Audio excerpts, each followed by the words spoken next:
Hello everyone, I'm Anne Hambega of AIDO Network International.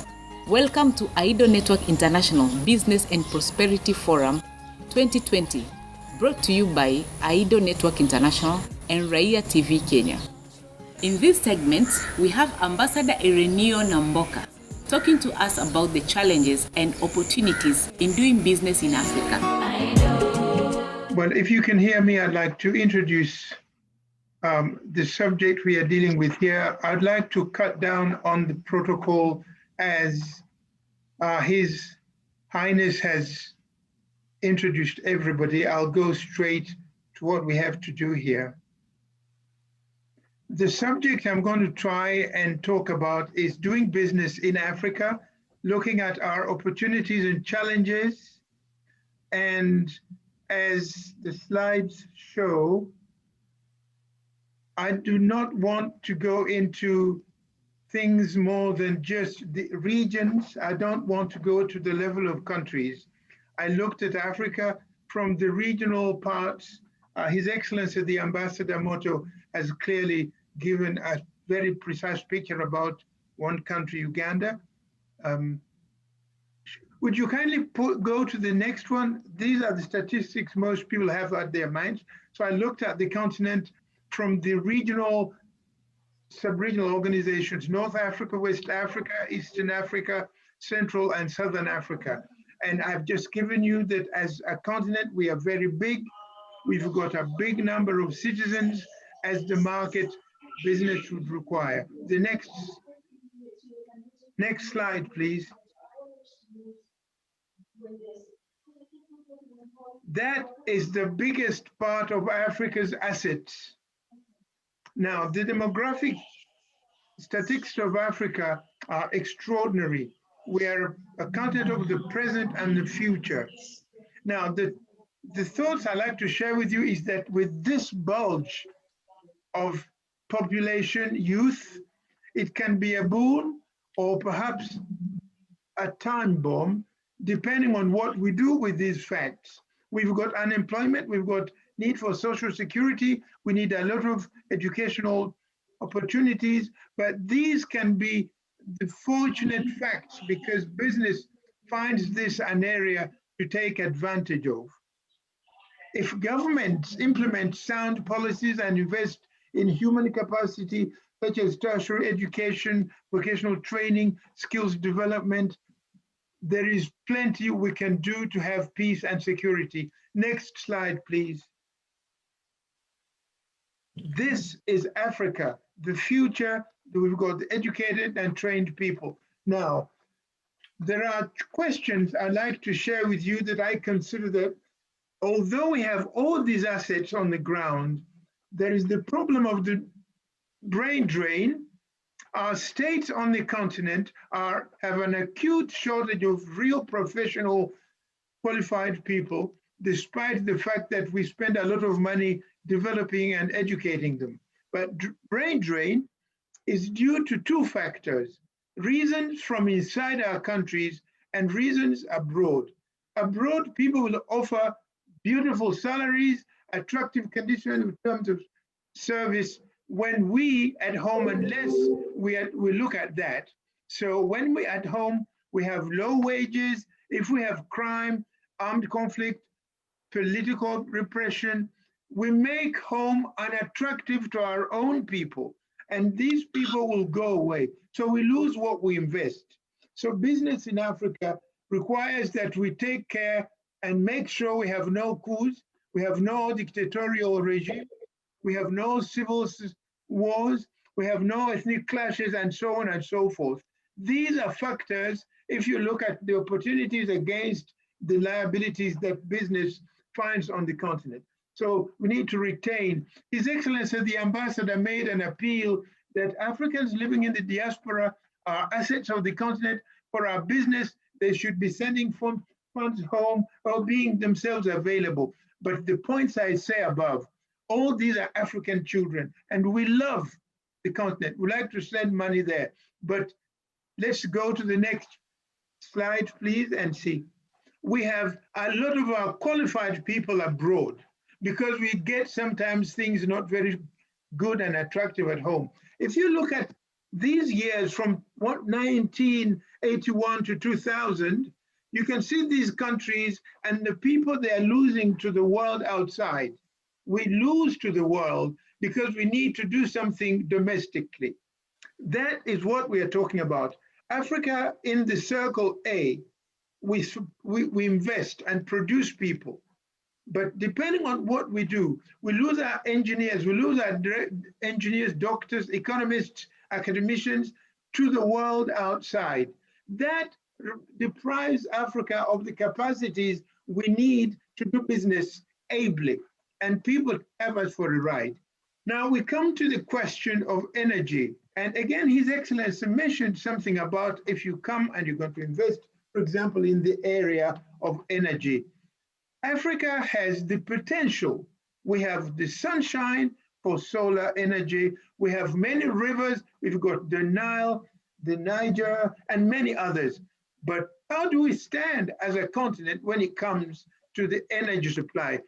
If you look at the access to energy on our continent, look at the second part, the second portion. You see household electrification is very, very low. It's below 50. That's not very good. If you look at electricity coverage generally in the country, the urban areas may have a little bit, about 65, but the majority of the most parts of the country do not have access to the energy, the electricity as we would want to have. This is the kind of situation we have on the continent. That if you look at the access to electricity for our people, because business doesn't have to be huge entities. It also may have to be based on small scale.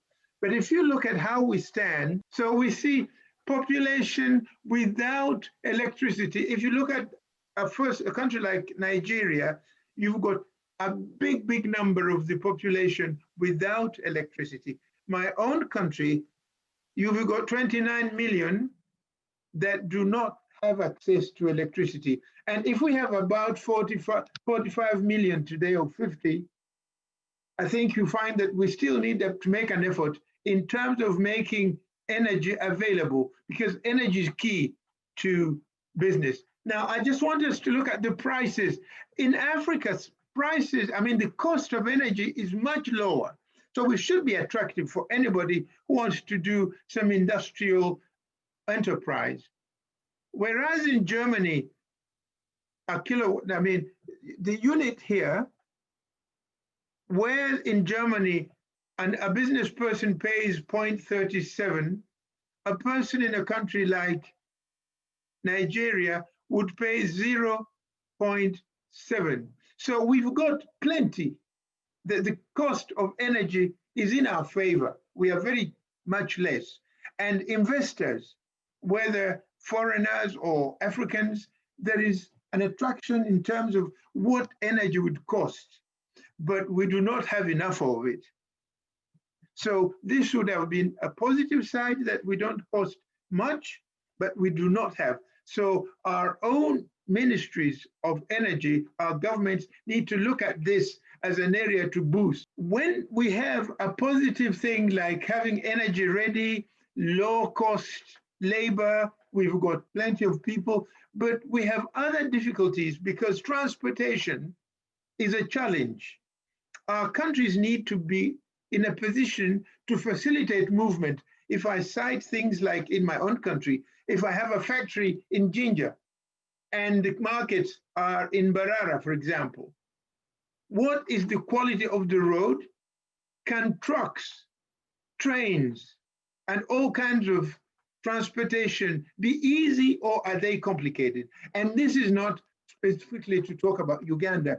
If you go around Africa, and we shall look at the road networks, maybe this is heavy business. We need roadworks. We need heavy infrastructure. Now come down to the details now. This is on the road networks. Yes, on the world scale, we tend to have very, very poor networks of roads. Now we've got 5 types of roads here: the highways, the secondary roads, the tertiary roads, and the local roads. In Africa, now let's go to the next slide to see more closely. All right, the greener, where it's green, there are no roads at all.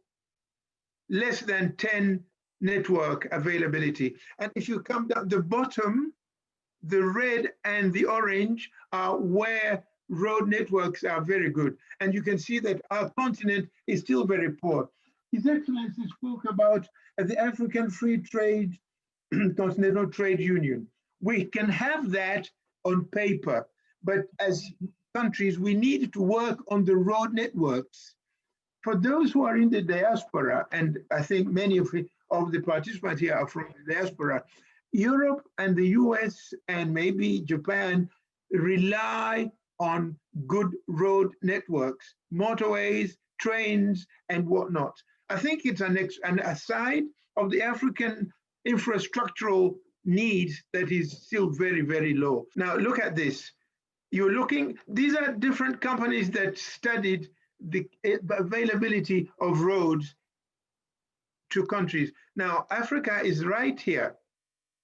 And you can see that we are not doing very well.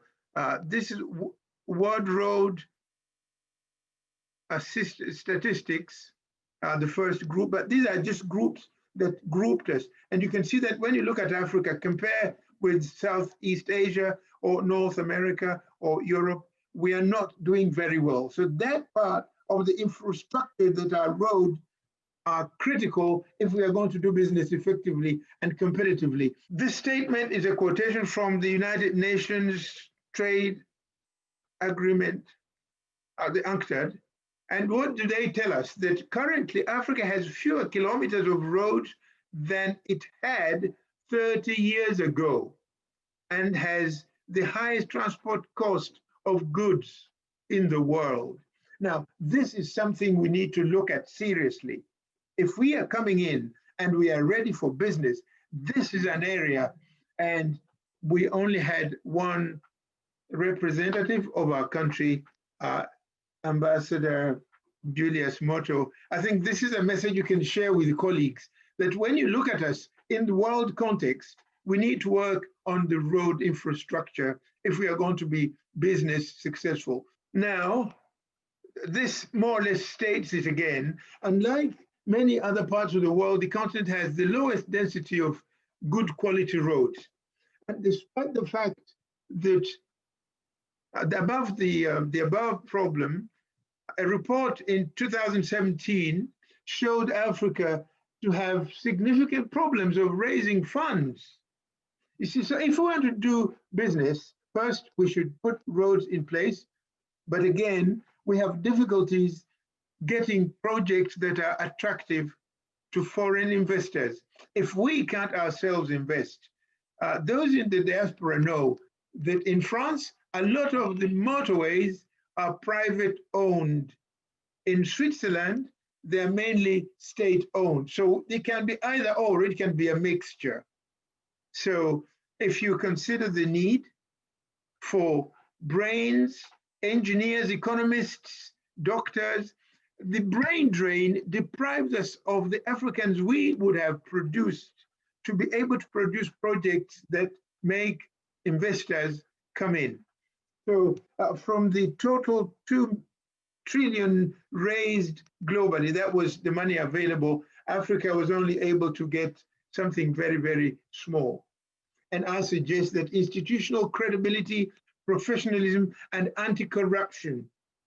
And we need, if we are going to go economic and business, we should depoliticize business a little more and allow professionals to do the job. I think this is something that applies to most of our countries. Okay, now this is a comparison of the assets we have. Globally, the infrastructure is, globally, the road infrastructure is about that, which are paved, 50 which are simply accessible.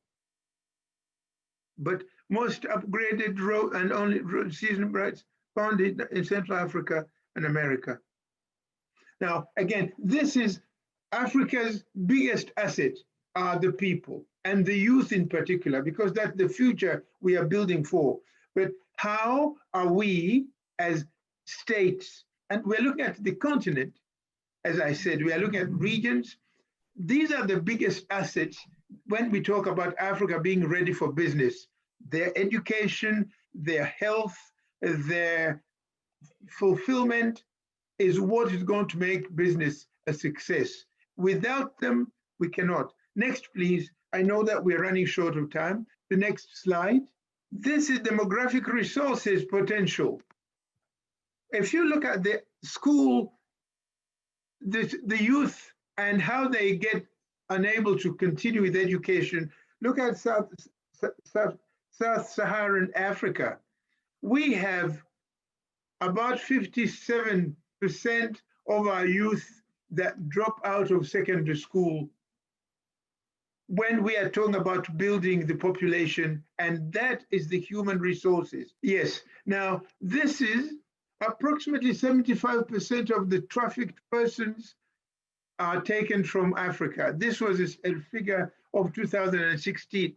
As a continent, if we are going to be competitive and manage to deal with other competitive nations in the world, other companies, we have to embrace science, we have to respect the law, we must put in the center of everything ethics and create trust, both domestically in our own countries and then convince partners, because we are talking about partnership.